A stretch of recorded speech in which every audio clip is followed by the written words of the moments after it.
Bharti news, सीधा, सटीक और निष्पक्ष। Good evening. I am Rahul Kumar and you are watching Bharti News. Let us have a glance at the top news. Here is the national news first. Lack of governor's assent on the Manipur Assembly session. The 60-member Manipur Assembly failed to hold a special session on Monday to discuss the ethnic violence in the state as the Raj Bhavan did not issue a notification to convene it despite a recommendation from the state cabinet SC on its way to recreate lost documents. A Supreme Court appointed committee chaired by former Jammu and Kashmir Chief Justice Geeta Mittal has sought the reconstruction of essential documents lost or destroyed in Manipur during the violence. Will be opposing UCC bill if introduced, says Jagan Mohan Reddy. According to the sources, the YSR Congress party has made it known to the ruling BJP that they will be opposing the bill. It has been inquired in July by Andhra Pradesh CM Jagan Mohan Reddy during a meeting with Prime Minister Narendra Modi.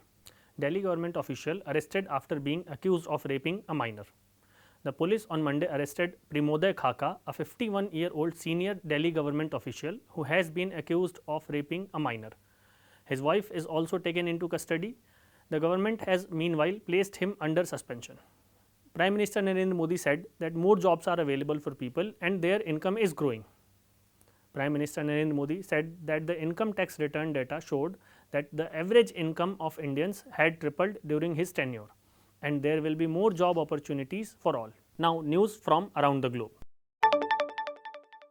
Trump threatens reciprocity in India if voted back to power. Former US President and Republican candidate Donald Trump has once again raised the issue of high taxes in India on certain American products, in particular the iconic Harley-Davidson motorcycles, and has threatened to slap reciprocal tax if he is voted back to power in the 2024 presidential elections. Zelensky says in Denmark he is confident Russia will lose this war. Ukrainian President Zelensky said, "Today we are confident that Russia will lose this war. I am sure that we will win because the truth is on our side," Mr. Zelensky said while addressing a large crowd outside the Danish parliament. China lodges complaint over Camp David remark by Korea, Japan and US.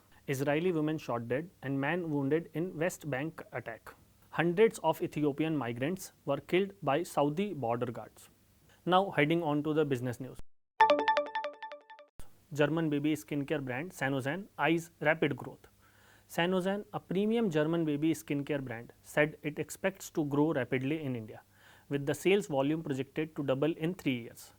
The brand was introduced in the Indian market 2 years ago through an exclusive distribution agreement with Gloderma Lab. Geo Financial Services slides 5% on debut. Geo Financial Services Limited made a lackluster trading debut on Monday, closing 5% lower than its listing price on the NSE and BSE. Chinese smartphone company Honor to make India come back by early 2024. Chinese smartphone brand Honor will relaunch in India through a licensing deal with a local company and is aiming to start domestic manufacturing by early next year. TMB ties up with Jokata to offer digital lending products.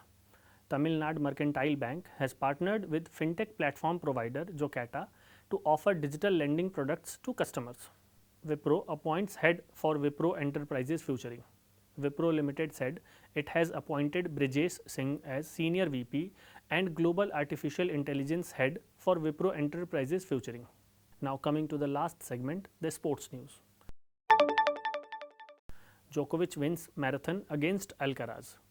Novak Djokovic outlasted Carlos Alcaraz in a thrilling rematch of their Wimbledon final, winning 5-7, 7-6, 7-6 on Sunday to take the Cincinnati Open. Double podium for Geoffrey Emanuel in Malaysia. India's Geoffrey Emanuel marked his debut in the Malaysian Superbike Championship 2023 with podium finishes in both races. Indian Army reached to the quarterfinals of Durand Cup. Indian Army football team played out a goalless draw against Rajasthan United FC in the final Group F League match to become the only service outfit to progress to the quarterfinals in the 132nd Durand Cup. Thumping win for Indian junior men in hockey. The Indian junior men's hockey team scored a 4-0 victory over England in the Four Nations tournament here on Monday. That's all for today. Keep watching, like, share, subscribe to Bharti News to stay updated with recent happenings.